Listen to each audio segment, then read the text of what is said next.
Welcome, everyone, to the Grave Stories podcast. If you don't know, I used to be a gravedigger in New England, Natick, Massachusetts, the Dell Park Cemetery. That's what I did for over 2 years to save my money to then move out to California.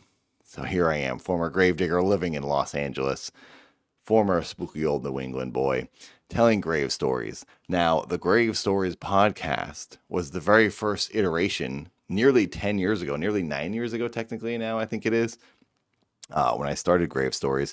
And it was me reading real ghost stories, real accounts from people, things that happened to them. And this book is what started it all.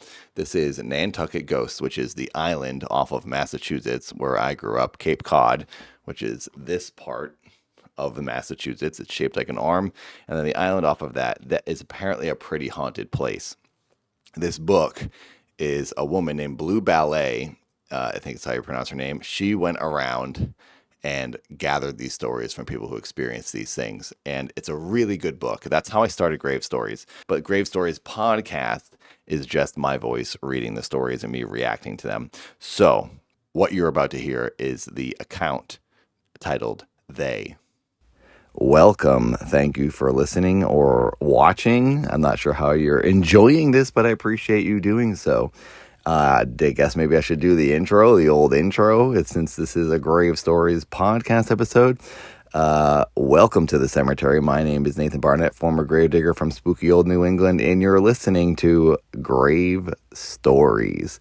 You know, right before I was about to say that, I was like, I don't know if I actually know it. And then when I started saying it, it just fell out of my face. So there you go. That's the intro. I appreciate you being here. When I do these, I mess up a lot, so I'm going to be editing out those mess ups and my misspeakings and my stammering and stuttering. So hopefully you get a flawless audio experience. Here we go. It begins like this.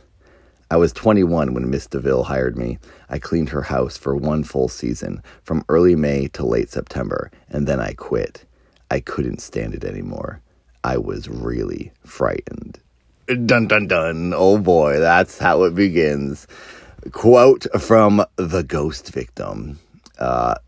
Okay, I don't mean to make a joke out of this. This is good. This is a genuine, true account, and I love it. So I'm going to try to take it seriously going forward. Here we go. I was born on Nantucket, and I'm one of those people who's sensitive to anything strange lingering in an old house. I know the moment I walk in the door. As a child, I lived with a visible ghost in a house on the east end of the island. And so the whole idea of spirits has never seemed that odd. I don't welcome that kind of experience, but it has a way of happening to me. Wait, I want to pause here. This woman had a visible ghost in her house growing up, and we don't hear about that. I don't remember this story ever. I know the vague happenings of this story. So this is probably going to freak me out again because it's been like 8 years since I've read this. But that's the first time I realized she said she had a visible ghost. Let's hear that story, lady. Who the heck's walking around your house doing spooky stuff? I want a sequel to this book. This lady needs to go back and get more stories from these people. Continuing on, Miss DeVille hired me to clean every week, whether she was there or not. Most of the time, the house was empty while I was working. Sometimes she had guests for the weekend, so I'd prepare the house for them and then clean up after they were gone. But she is a meticulous sort of person, and she wanted me to go around and dust and vacuum even if no one had been in the house since the last time I was there. On my first day of work, I brought my dog with me. He hopped out of the truck, ran up to the front door, and then wouldn't set foot inside. In all the time I worked there, he would always wait for me in the truck. I tried coaxing him in the front door, and then I tried the back. It was as if there were an invisible line that he wouldn't cross. I couldn't pull him, push him, or carry him inside. He's never done that at any other house. Okay, this is like everyone knows that animals know more than we do. When you see birds flying away from something, you run. There's a tsunami coming, or there's a Tyrannosaurus Rex in the woods. Animals know what's going on. And this sounds like I sound like a crazy person, and I believe in ghosts, which I do. So I guess I am a crazy person. But animals always can see spirits and things. So this dog knows what's up. Continuing on, she says, when I first stepped in the front door, I remember feeling the hair go up on the back of my neck. I thought to myself, oh no, here we go. There's something here. Oh, gosh. Oh. At first, they started by doing insignificant, annoying things. Yes. I guess I always thought of the source of these things as they. It felt like a group of presences in the house. It never seemed, at least to me, like a single spirit. That's actually scarier, a group of ghosts. You usually do think of one singular spirit, like a poltergeist, like some evil kid or some creepy old lady or man. Now I'm picturing like a bunch of spirits. That means they're like working together and they're all trapped in this existence. They need to exorcise this house to like release the spirits or have like a medium free the spirits, because that's like a thing that can happen. Spirits get stuck on people and in locations and they can't move on. You have to move them on yourself. This is something I believe. I try so hard to be like diplomatic and logical, because I do doubt some ghost stories, and I don't know. We don't know what's really going on. We don't know what ghosts even are. I think it's energy. I think there's an energy and electricity in our bodies that gets released, and it's that energy that's like a ball of static bouncing around a room, like some sort of lightning, and it can interact with items in our environment. That might be all it is. It might just be science. Ghosts are just science. I really feel that. Or maybe it's a soul with a conscious feelings and thoughts, and it can execute actions. At any rate, I'd be cleaning and I'd hear the bleeping signal a phone makes when it's taken off the hook. I'd put down my dust rag and go downstairs and find the telephone receiver had been lifted off and laid on its side on the table. I'd hang it back up. Okay, I'd say to myself, I can deal with it. I'd be vacuuming, and sometimes I'd hear talking and laughter, the sound of a group of people. I'd shut off the vacuum and the house would be dead quiet. I'd turn it on, and the voices would start up again. Oh my God, dude. They are messing with this lady. Or they're trying to, like, figure something out without her hearing, so they're doing it when the vacuum is on. I hate this. I really don't like this. It feels like they're, like, plotting. Conniving ghosts. That's sketchy, dude. It wasn't an irregular sound in the vacuum motor or anything like that. It was definitely the sound of people conversing, the low and high tones of men and women talking. I mean, she probably uses this vacuum in like every house. So if she's only hearing it in this house, then yeah, I believe this. After a few weeks, the level of activity began to pick up. I'd be upstairs and I'd hear furniture being dragged across the floor downstairs. Whoa, okay, that's poltergeist stuff. I'd gallop down the stairs and find that a chair had been pulled to the other side of the room or the table dragged into the middle of the floor. Wow, okay. I'd say something like, look, I know you don't like me being here, but can you please put up with me for a little while longer? I'm just trying to do my job. Now these disturbances only occurred when I was in the house alone, when Miss DeVille and her family and guests were nowhere near the place. Things got worse. I'd hear the sofa or a sea chest, something really big and heavy, scraping across the floor in the living room, and so I'd hurry down. At first, I really wanted to catch them, see who was doing it, and whose voices I was hearing. I wanted at least to actually see the furniture being moved. I'd get downstairs, and I'd hear the muffled thwack, whump sound of scattered rugs from upstairs being thrown all over the railing behind me. I never did witness any of these things being done. I'd hear it happening in another part of the house and find when I got there that the object had been moved. But when I arrived at the scene, everything was always as still as could be. Jeez, dude, that's crazy. Big objects like that being moved, that is a poltergeist. That's like a troublemaker spirit, for sure. That doesn't feel like a friendly ghost if it's this active. At that point, it was more irritating than frightening. I was trying to straighten out and clean, and they were messing things up as fast as I was putting them in order. I figured I could put up with it as long as it was just silly, bothersome stuff. I began talking to them the instant they acted up. Now stop, I'd say. You're making things awfully difficult for me. This is something I'm being paid to do, you know, and I need to get this done. It didn't seem to do much good, but it made me feel better. I was just about to say, as I'm reading this, she's doing that to make herself feel better.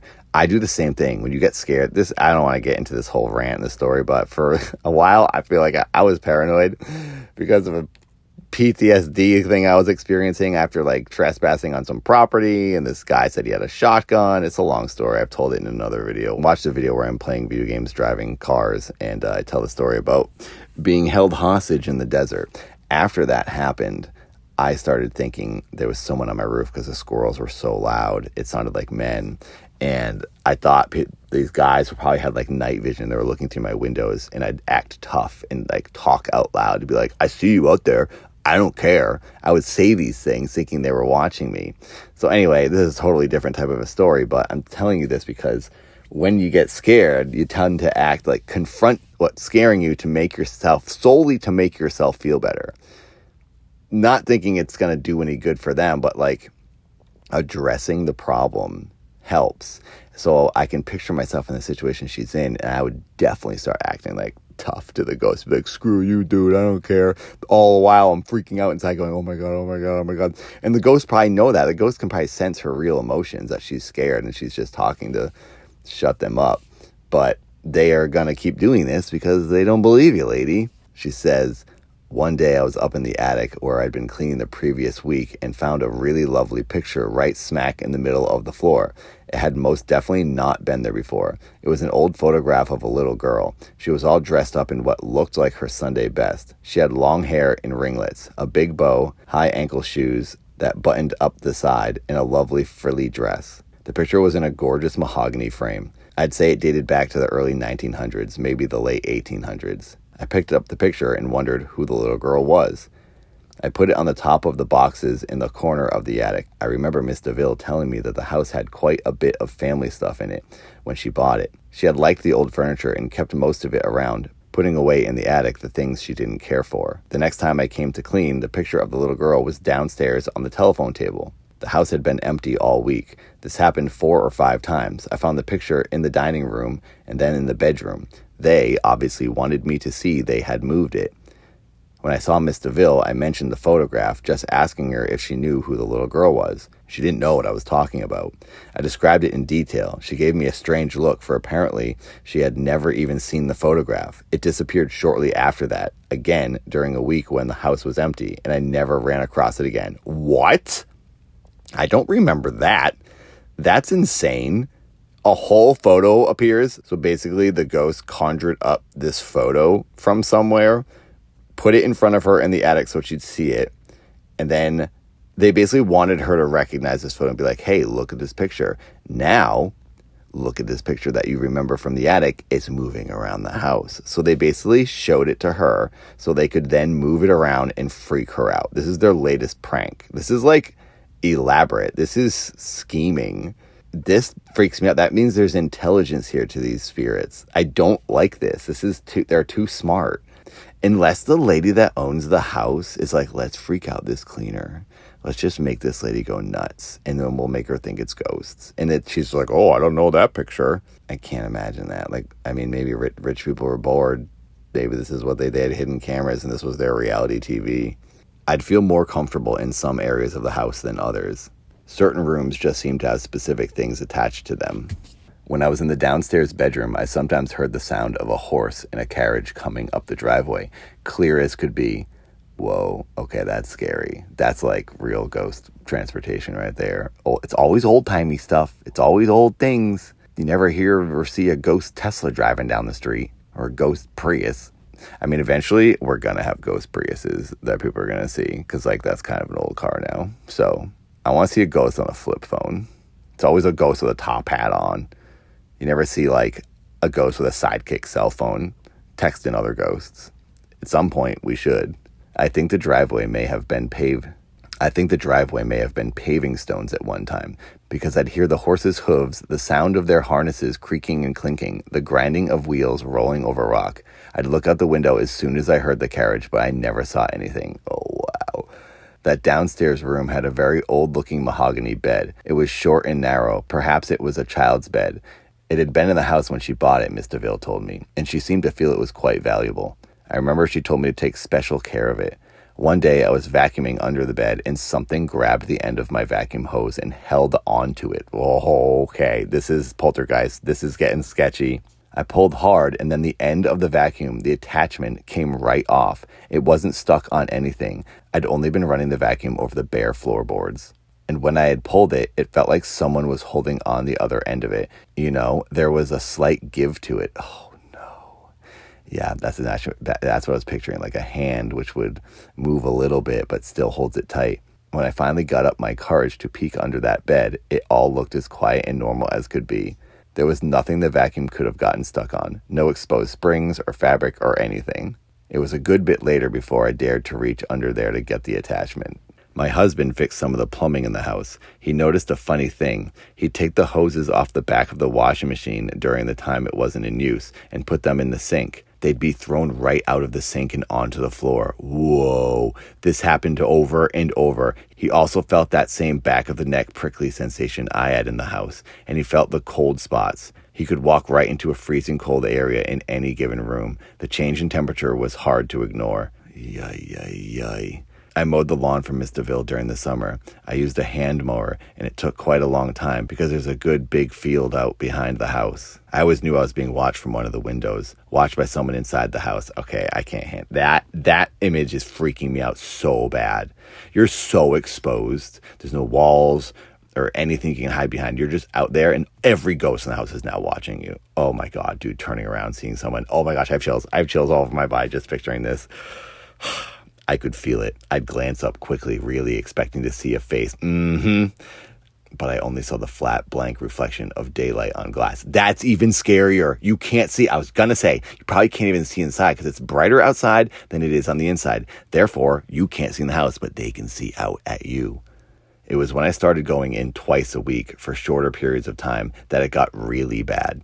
I had thought it might be easier to stop in and do 3 hours at a time instead of staying for a full 6. It got so that I would unlock the front door and get the strangest feeling. I felt as though the house was too quiet when I stepped inside. It seemed like the place was full of people holding their breath. Oh my God. I got the impression that all sorts of things had been going on and that when I opened the door, everyone fell silent. Oh, dude, this lady's got good senses. This is exactly how I'd feel. I think she knows I think she's right. I think these ghosts are mad. They don't want anyone in the house.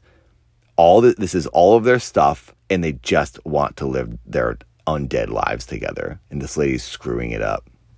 And maybe like spirits only have a certain amount of time before they like pass through, and they're enjoying their time right now, and this lady's interrupting that.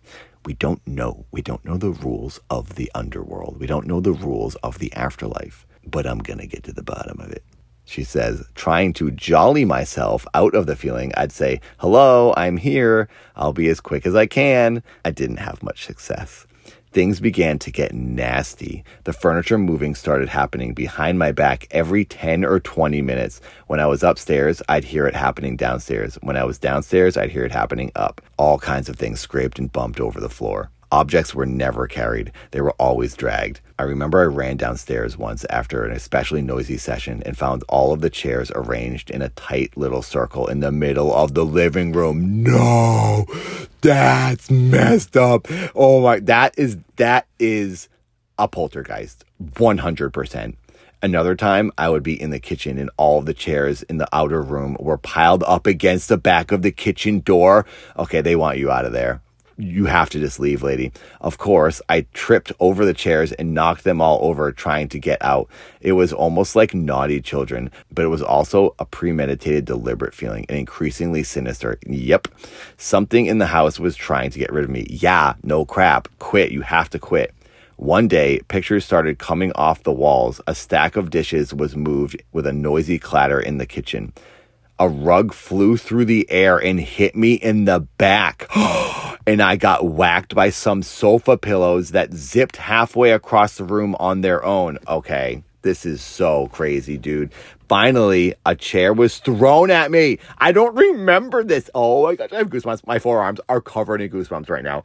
Finally, a chair was thrown at me. It missed me and I wasn't hurt, but that did it. I was afraid. Well, dude, you should have been afraid when the dog wouldn't come in the house way long ago. I was afraid, really afraid I was going to get injured. My husband urged me to quit. And I did. It was such a relief. They wanted me out of there, and Lord knows I was happy to go. Holy crap. Okay, that's the end of that one. Wow. It's crazy how you can read a story like a couple years later and not remember. I don't remember most of that stuff. All I remember was the chairs being dragged. But I remember they was the good one. That is such a good story. That was a cleaning woman. on Nantucket Island, the most haunted island in the universe. So I'm going to be visiting my family back in Massachusetts this fall in October. I feel like I need to go to Nantucket and try to go on some sort of ghost tour or something, or do some sort of special video. I really like doing these grave stories episodes, reading the ghost stories. This book is so good. I need to get some other books. If anyone has any true story ghost books that you can recommend to me, where people tell stories that happened to them, I have a few, but they're often really short, like one page or a couple paragraphs of a security guard telling something that spooky that happened to him. And I like those, but I like this where it's 4 to 5 pages, a good account of things that happen. You can really get into the situation. Please recommend any books for me, because I'd love to read them. And I would like to maybe go and do some sort of special video for my channel back in New England, in Massachusetts, or Martha's Vineyard, or Nantucket, or something. Honestly, I need to go to Nantucket, because this is my favorite book. This is what started the whole grave stories thing.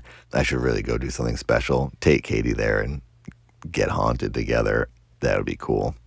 Well, anyway, thank you for listening, everyone. Grave Stories, the podcast, is back. I'm going to read other stories that I haven't read before, but I think I would like to reread some of the old classics, the hits, if you haven't heard them. And I will say the old episodes where I didn't edit out my mistakes, my speaking mistakes, and my stammering and stuttering.